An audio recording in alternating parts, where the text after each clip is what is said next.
Pats rečiausias turi. Paėmė liškį ten į šoną.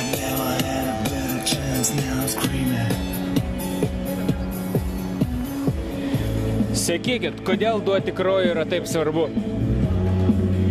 Nes kažkam jo trūksta turbūt.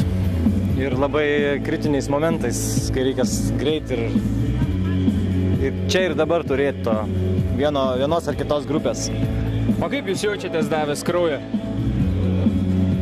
Jaučiuos gerai, nes toks kažkoks yra, lyg tai padariau kažką gero. Labai smagus jausmas, visi irgi žino, kaip gerai kažką padaryti. Kaip dažnai duodat kraują? Pirmą kartą. Tai dėl to jaučiuosi dar geriau. Kaip vertinate visą šitą dieną šiandien, kas va čia vyksta Vilniuje?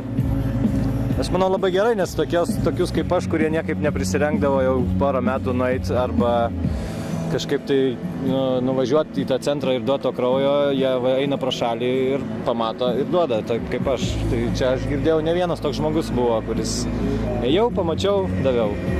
Labai, ta prasme, iš tikrųjų tokie dalykai turėtų eiti į žmonės, o ne žmonės pas juos, nes žmonės, žinot, neturiu laiko, o čia 10 minučių ir valgai ledus.